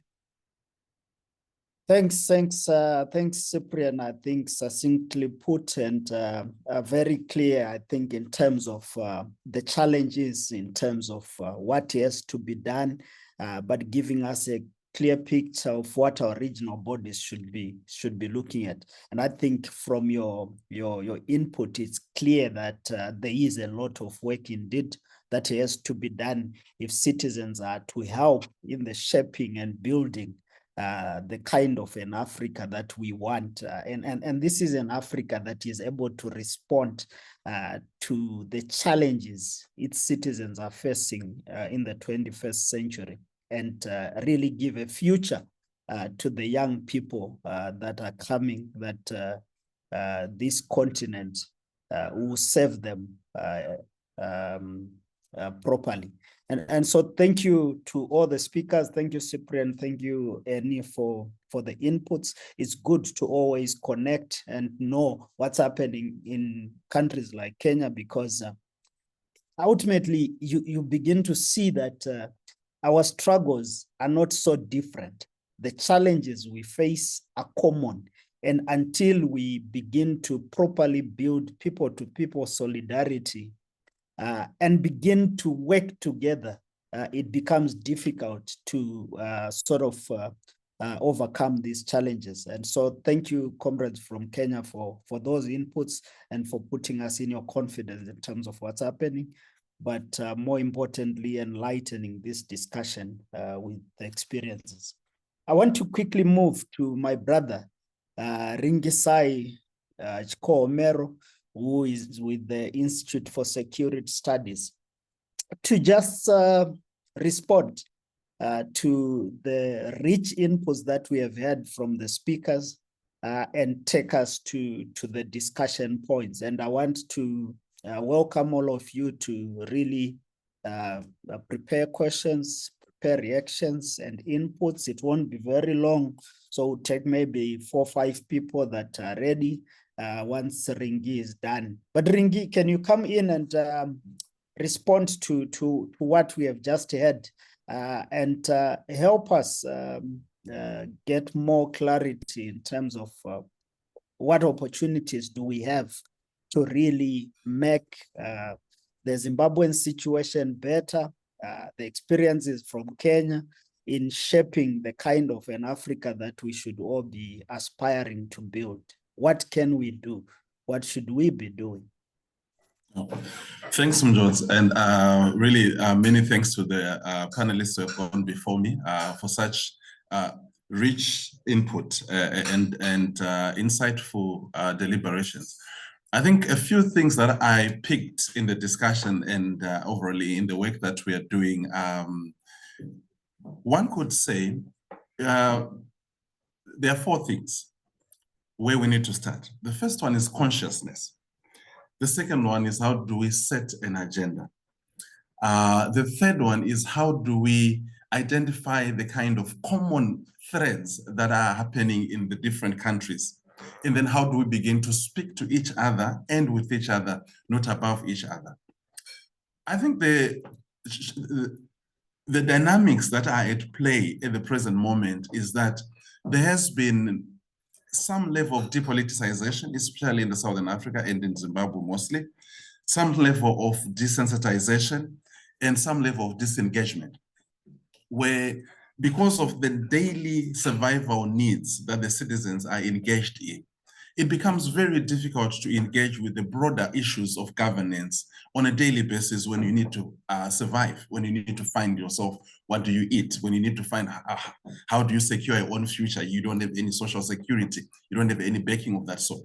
And this is the space that governments like the ZANU-PF governments have really utilized and have found comfort in, because they've created a scenario where the ability or the capacity and the time to engage on deeper political and governance issue is taken away by survival concerns. The second thing on the agenda setting is that for civil society and for the citizens, for the longest time, we have let the agenda be set for us in some kind of groupings that we have no control over. For instance, we need to understand and accept what SADC is and what it exists for, right? Moving away from the liberation kind of narrative that was built in the 1980s up until South Africa as the last country to gain democracy in 1994. The SADC orientation has never really been that of a common emancipation of the ordinary man. If it was not a fight against the white man for control, it becomes like a fight for consolidation of narratives and spaces. And this has to be very clear to us when we engage with SADC. It has to be very clear to us that the kind of operations and the kind of dynamics, the way the protocols are set, the way the constitutive instruments were set, as my brother was saying, does not in itself find concurrence with the kind of aspirations that the citizens is. In fact, the space for citizen aspiration is very limited when you look at SADC. The second thing is SADC's primary orientation is stability over transformation and over revolutions. So whenever you get a mediation efforts or peace efforts, they are really meant more at how do we bring stability and not how do we actually resolve the crisis in a transformative way, and how do we move the citizenry from the place where they are to what we actually aspire to be in terms of egalitarian participation and deliberative democracy. And this is the things that we really need to engage with as we look for strategies on how to engage with SADC and how to engage with regional blocs. Firstly is the deconstruction of how the blocks are designed and established and oriented. Secondly is the people power. And this is why we talk about consciousness. The people power in this regard is not something that is going to be given to us or that the heads of state are going to say, look, there's a space for people, let them come in and let's deliberate on this. We have to create the pressure for it. We have to create conditions that put pressure on the structures and the institutions that they provide the space, and we push ourselves into those spaces.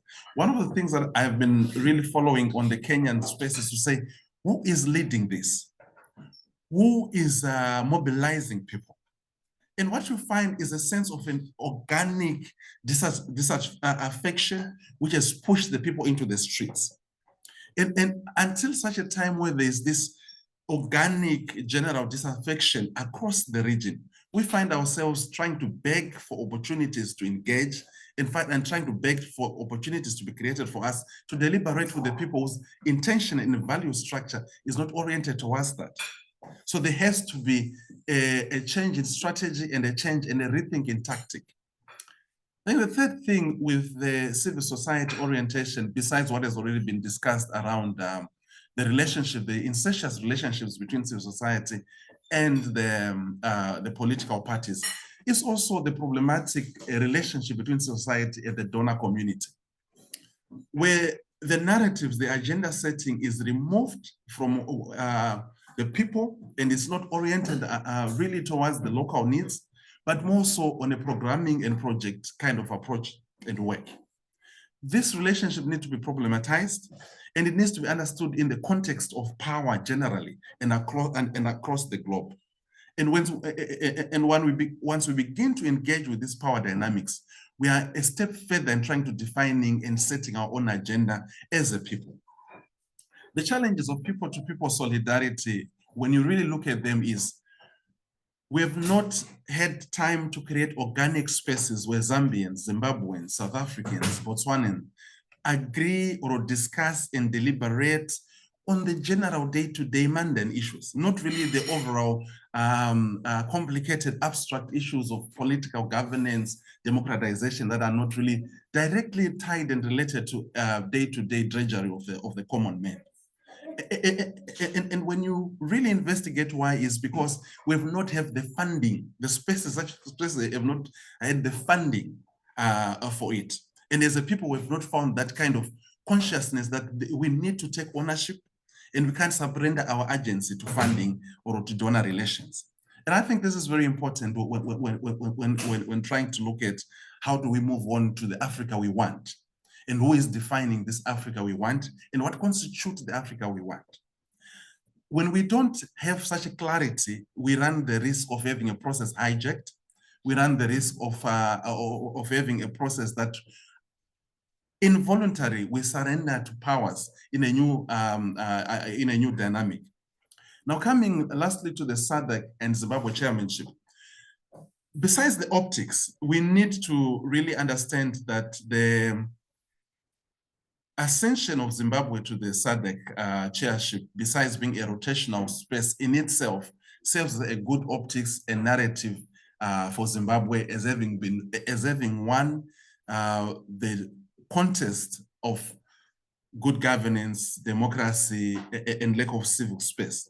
And when you go to arrive, the kind of cosmetics that are being done are really for show, but not for the people.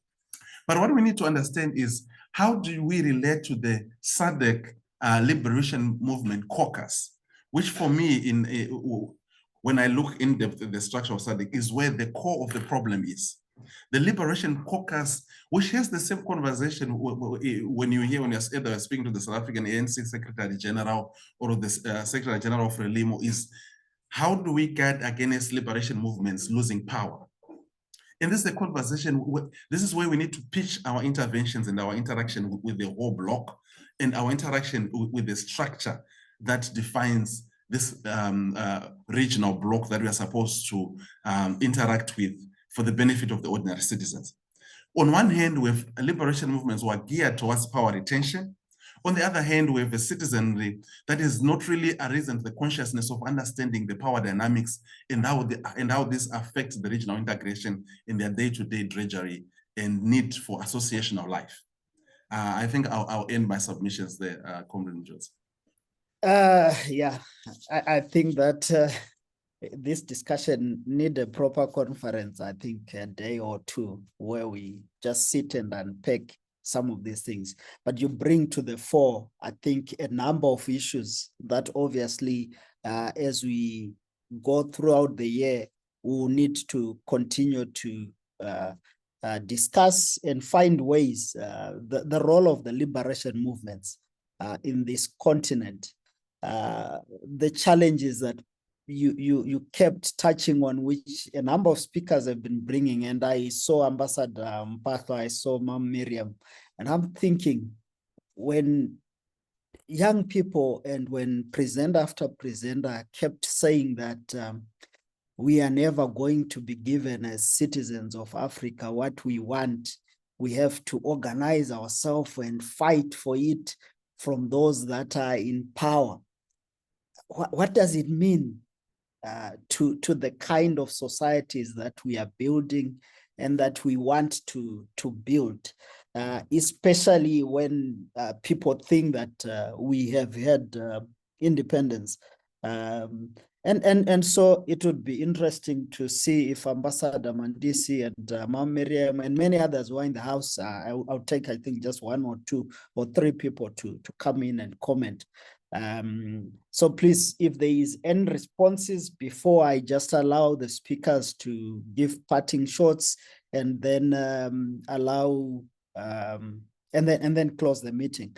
But is there a hand or someone who wants to come in, Lily?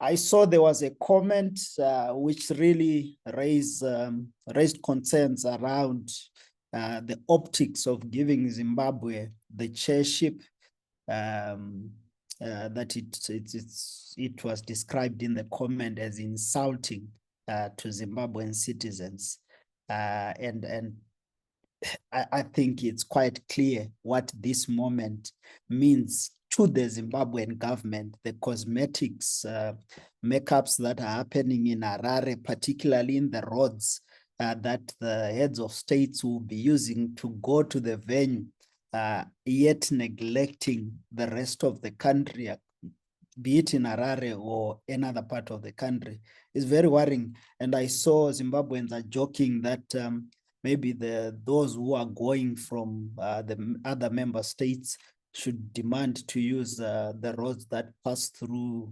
suburbs, so that they see the real Zimbabwe, not the cosmetic Zimbabwe that is being put out for them to see. Ma'am Miriam, I see you want to come in. Please do come in. It would be good to hear your voice and your input.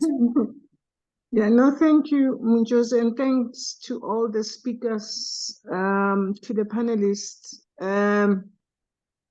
for such, thought-provoking comments that they've made, and especially in relation to,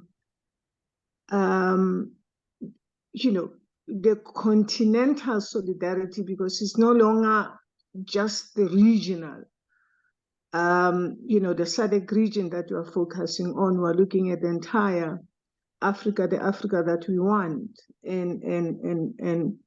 and how to get there. Munjoze, you have summarized it to say we will need maybe a 2-day focus kind of discussion. I'll encourage Salo, and thank you, Salo, for once more organizing this kind of an engagement. Look, coming from a liberation movement, obviously we are presented with serious challenges of realization of what we went to, we got into the struggle for. I mean, these are the questions that we keep on asking ourselves. Are we still, doing what, is expected of us as the former liberation movements? What are the kind of challenges that we are faced with?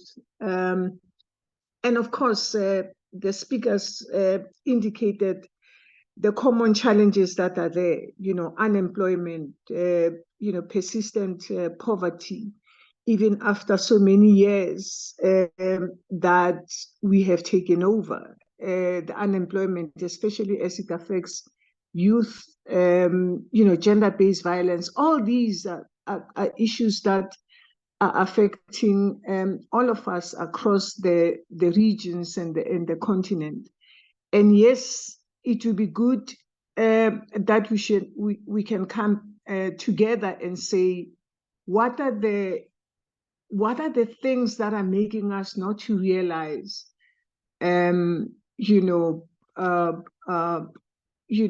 what we said we were going to fight for, or what we fought for, to make the lives of our people better.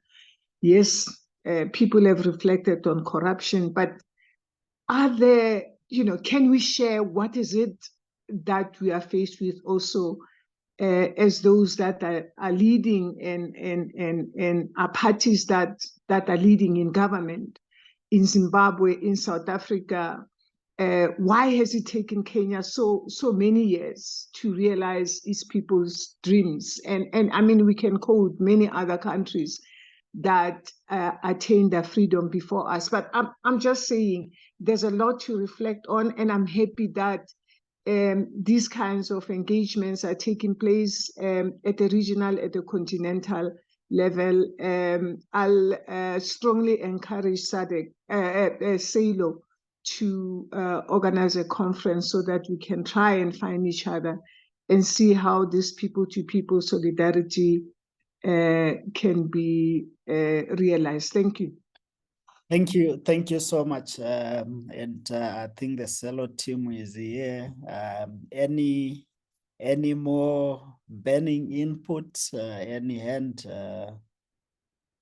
If not, Janet, I'm hoping that you had looked, as Mikateko comes in. I think, Janet, you have looked at the comment in the question from Hosiami, who is with the South African Council of Churches, and I know that they possibly planning to be in Zimbabwe for the People's Summit.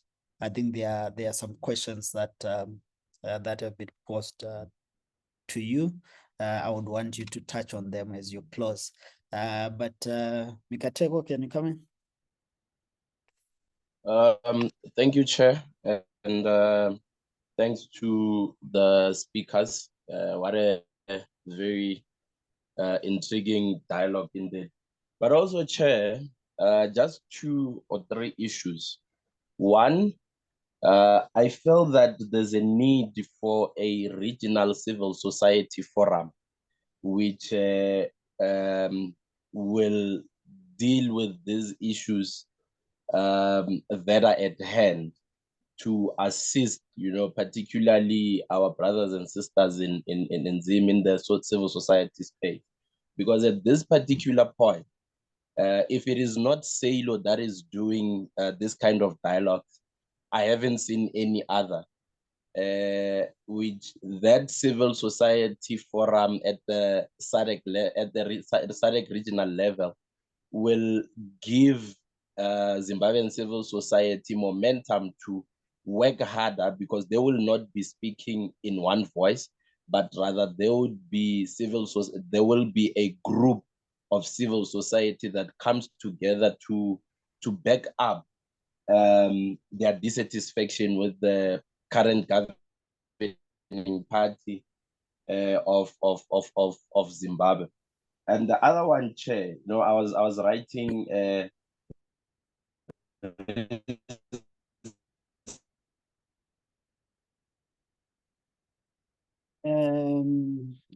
Fozia Lily, is it just me or he is gone? No, he's gone. He's gone. Okay.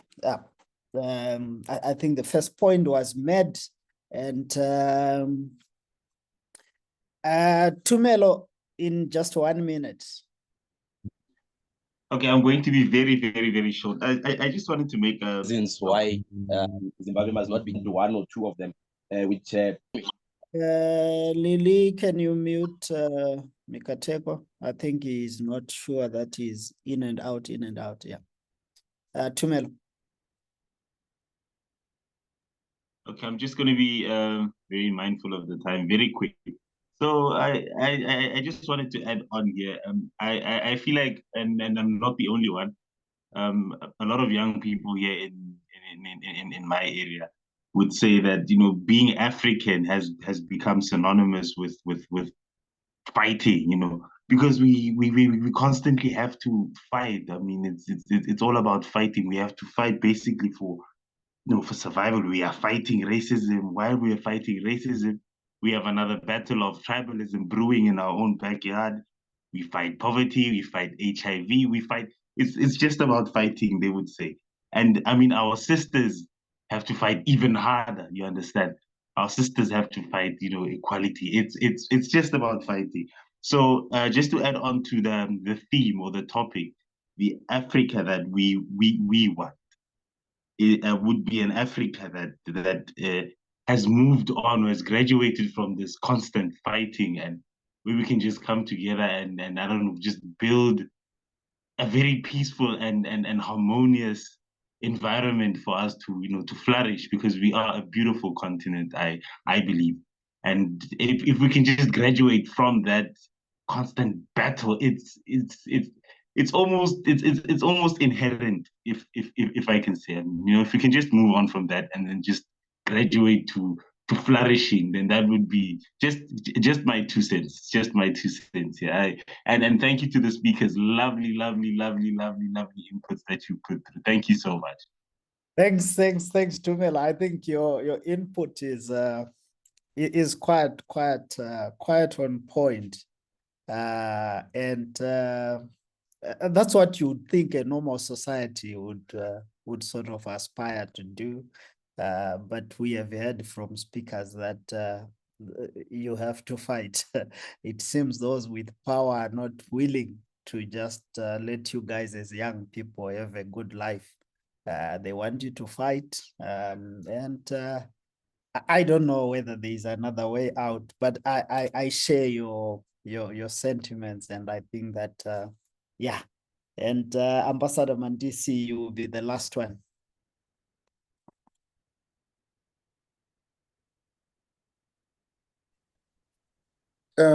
Thank you, Munjozi.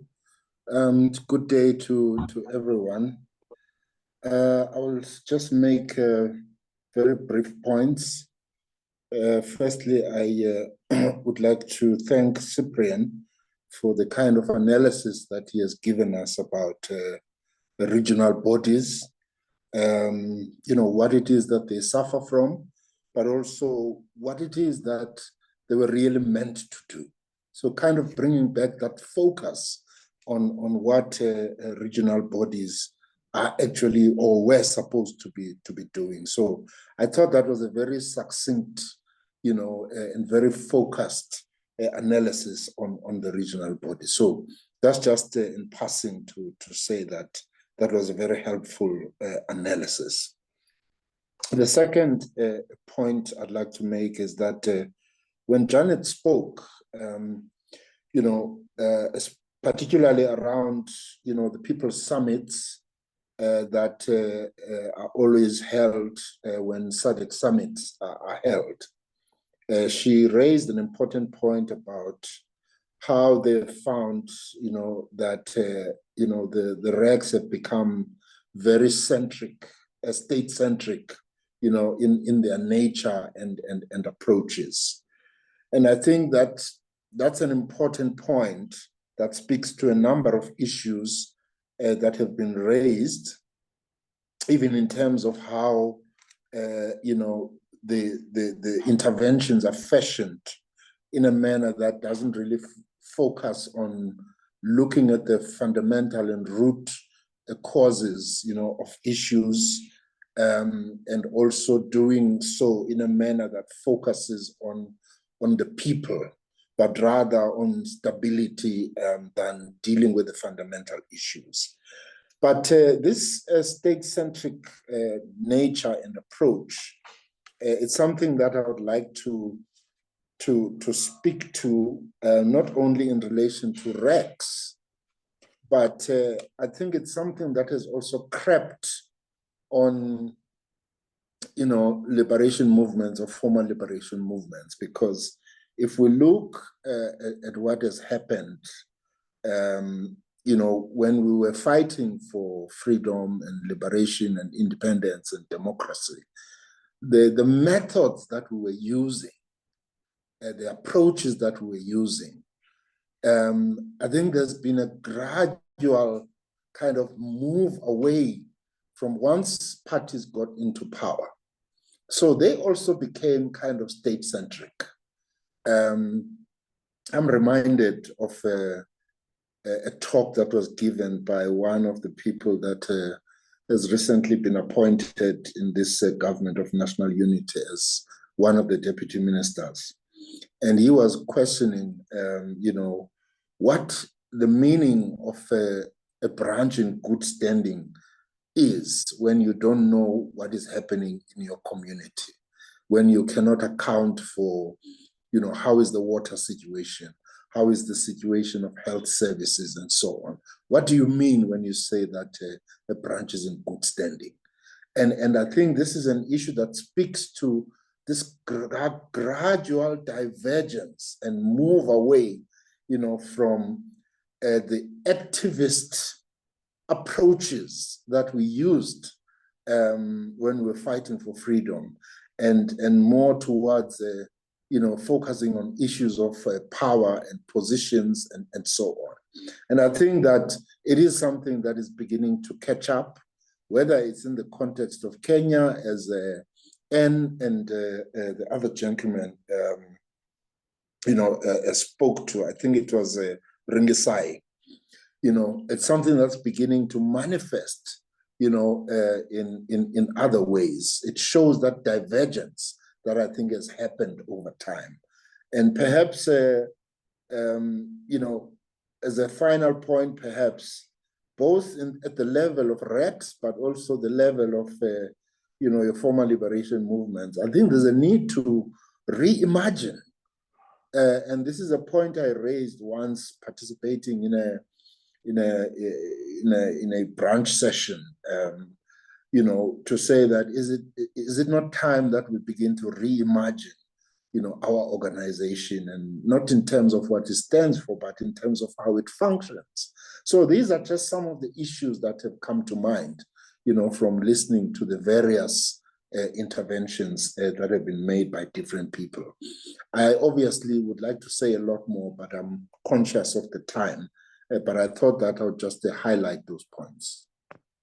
Thank you, Ambassador. Why it's always important to have you come in before we close, because we gain a lot, and of course I think some of these things will form part of the many dialogues that we are going to have throughout the year as CELO, but also taking this opportunity to respond to Mikateko that there are many other people that are coming together, trying to find ways of moving this region and this continent forward, having possibly the similar discussions to what we have. And one of the reasons why it's important for us to continue to find each other, to broaden our spaces, is so that we are able to link some of those efforts and give ourselves much bigger momentum and more energy to do what we want to do. We know that SADC's thinking, and I think Janet has been a part of that process, is to really, at the secretariat level, to begin to involve non-state actors a bit more. And I think there will be some process in Zimbabwe around the 10th or the 11th, where non-state actors would have a platform and some agreements on how to interact with the SADC as an institution more intently and more purposefully, hopefully effectively as well. But just to say that there are many other colleagues that are working to create platforms for people to talk, for people to discuss, and we must continue to encourage that, continue to come together. There's Janet and Annie who I want to give the last shots, and so I'll start with Janet. Your response to the questions from Hosiami and many other people that are planning to come to Zimbabwe for the People's Summit, I think one of the questions from Kosiami is, are they safe? I know you are not the police, but from your situational analysis, what do you see? But also, what are you planning, and your parting shot as well? Thank you very much, Munjozi, for that and for the questions and for all the interventions that have been given by the fellow panelists, but also interventions from the audience. And just to share with comrades and colleagues here that we are indeed planning for the SADC People Summit, as we have always done. We have a local organizing committee that is in place, and that's doing the various activities and actions that have to be taken in preparation for the SADC People Summit. We are not very optimistic that it's going to happen or take the format that we would want or that we have always taken in all the previous summits. We will go the route of ensuring that we are within the confines of the law. So that takes our request or notice for police clearance, which we are not very confident that it will get that clearance, but we'll go through that route. If we don't, we'll have to pivot and find other ways of ensuring that we have held the People's Summit. Our security is of utmost importance. And we'll be advising accordingly. But for now, we have sent out the call. We have called on social movements, NGOs to do register their side events if they would want to carry out any. And we'll advise as soon as we get a response on the police clearance. And Munjozi have raised a key issue. It's around the technical working group that's establishing the non-state actors platform or forum, which is something we are part of, and we have carried out a number of meetings, developed the tours, how the platform looks like, and shaping all that. And it is going on well, and there is definitely going to be the forum around the dates that you have indicated. But just to, as we tie that, I think what we have also tried to make clear within the platform is that we don't need to kill the other platforms as well. That do exist or that have existed, but it's to see how we coordinate and create those linkages so that we continue to have a broad-based movement that comes from different sectors, that comes from different principles and values and ideological inclinations, and we see how we can bring that together and it adds value to the various processes. So it is a good initiative to operationalize the non-state actors platform, but to hazard as well that I think some of the challenges we are talking about also come from how we have made civil society only a space and a place for the elite, for those that are eloquent in doing the analysis and sharing on the jargon in terms of the problems that we are facing. So it's also a recognition of that fact that how do we make sure that ordinary citizens, those that live in poverty, those that collide with inequalities on a day-to-day basis, with the resource-induced conflicts that we're talking about, with the various injustices that we're talking about as we face the crisis of an economic model, the political crisis, and the various crises that we face, are part of the conversations. So I think as we go, this is what we have to continue to deliberate on and act on, to say how do we mobilize ordinary people that face these challenges that we purport to represent, so that their voice is heard, so that they are activated. When we're talking about this agency, we cannot continue to say we don't have the citizen agency when we are not giving them those platforms, when we are not working with them and linking with them, but continue to polarize the conversations and the politics to the extent that we then cannot harness and crowd in all the voice. I'll just end by saying, so just my lesson from Kenya, and I think Brian Kagoro did very well in terms of how that mobilization looks like from an ideological point of view, which is something that we have lost, and some of us will sit on the left, have shifted and moved following money and different agendas, probably as Ringisai has also said. But just to say that poverty does not mobilize. So people keep asking, so in Zimbabwe, people are always saying things are now at a boiling point, something is going to happen. But I always say that poverty does not mobilize people. Ideology, values, and principles do. If we can share what we're likely to lose as a whole, as a country, as a society, we are likely going to be able to mobilize across sectors, across different demographics and all that. But we have not been able to do that. What we have done is to continue to polarize, and those that are in poverty continue to be in poverty, and we want them mobilized, but it doesn't. Those that benefit. So I totally believe in the power of the middle class. I totally believe in the power of the youths. But if we have bastardized the middle class, like we have done in countries like Zimbabwe, where we literally do not have a middle class, we have those that are rich and we have those that are poor.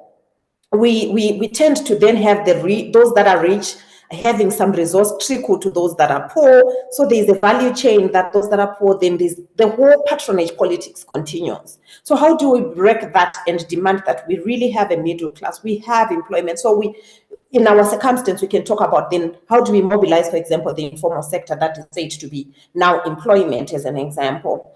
So we need to really think in terms of the new fields and new narratives, and mobilizing differently in a way that does not demobilize, that does not polarize, but that will.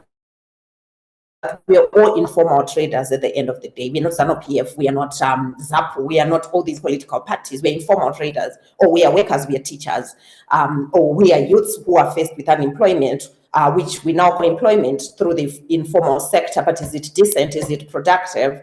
So I think I would just call on Salo and colleagues to say probably we need to delve deeper into the conversation and say, so where are our entry points in terms of mobilizing the citizens and bringing them once again together, so that we move away from politics, we move away from polarization, we move away from ethnicity, the ethnic conflicts and hatred that continues, the unhealed wounds of colonialism, of the liberation struggle. How do we move from all that and begin to unite our people for people-to-people solidarity, and also reclaiming our own development in the way that would build models that do work for the people in the communities, that do work for the ordinary citizens. So I would end with an invitation to the SADC People Summit, in that we're reading the context, and we will be sharing how the situation is obtaining on the ground, but hoping that we're actually going to host a physical in-person SADC People Summit. If not, as we pivot, we'll also be making those announcements. Thank you very much, Munjozi. Thank you, Janet, for coming, for the information, and all the best of luck with the preparations for the People's Summit. I think if there's anything that you want to call on us, we would be gladly able to help if we can. But all the best, and be safe, and hopefully you can be safe even during the summit itself. And Annie, do you want to come in and give us your parting shot? And yeah. Thank you, Mujozi, again, and thank you to also the colleagues who have presented. Maybe my parting shot will be two quotes, and I'll start with one of the proficient writers here in Kenya. He's late now. He's called Francis Imbuga. And he wrote a book called Betrayal in the City. And inside the book, there's a place he says that when the madness of a nation disturbs a solitary mind, it is not enough to say that this person is mad. And the storyline in this book is that this young man who had come from the rural area, and he had just settled in a city, if I may put it. And the things he saw in the city was something different from what was happening in the rural areas. Traffic lights, cars moving all over the place. Everybody's always on a rush and doing everything. And for him, it was like, where are all these people running all over to? But now he finds himself in a situation. He can't get a job in the city. He cannot even fend for himself. He has no place to sleep. And all this was all disturbing his mind, because back home, he didn't need a job to eat. He didn't need a job to have a meal. And now this grappled him, and he felt that coming to the city was more of a betrayal. So for the young people, yes, who have been advancing their issues, and also for our brethren in Zimbabwe, it's not all lost.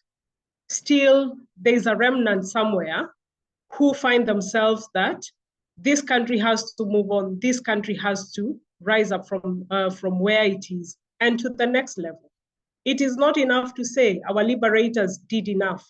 For us, every generation has their own agenda, if I may put it. And also now my last point I can put it is what Frank Fanon, he's called Franz Fanon, say that it is not enough for a generation to be. Every generation must find its purpose, must discover its purpose, fulfill it or destroy it. So the generation is Zimbabwe. What is the purpose? How do you fulfill it? And are you ready to betray what the liberators of our independence stood for, died for, and believed for? So this could be my parting shots for our brethren in Zimbabwe. Sorry, what was the title of the book by Mbuga? Betrayal in the City. Thank you. Thank you, Ambassador. And thank you so much. And please keep us updated on the situation in Kenya. And I think that there are many other people that would want to find entry points into how to give solidarity and connect with the news and the developments, because I think it helps.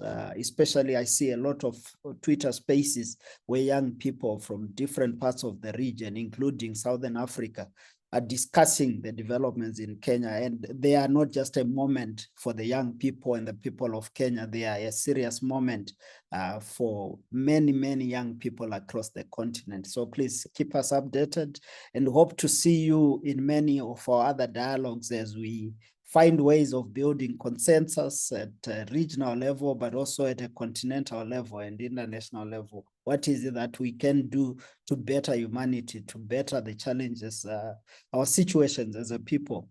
And thank you so much. All the best. I want to, Rinki, I want to give you an opportunity to come in. I think we are behind time. People would think that I'm a terrible chair. And I want to salvage that.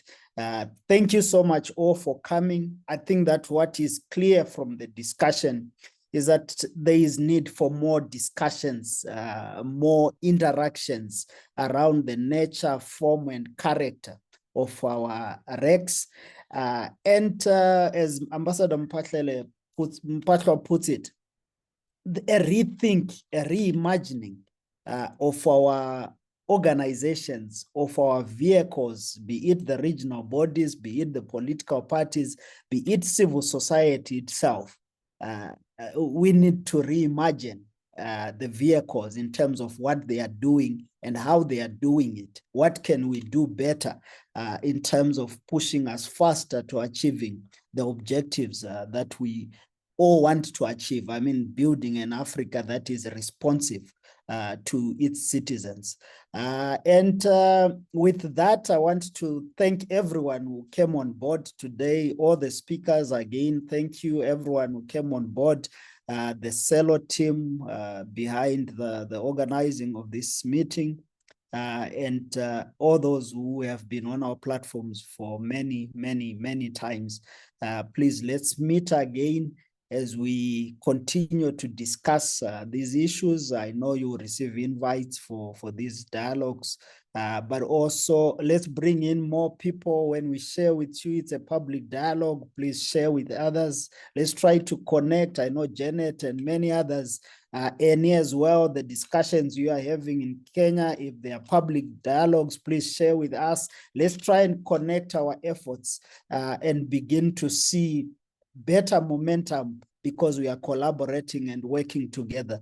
But all the best. Enjoy your Thursday, your Friday, and until we meet again. Thank you.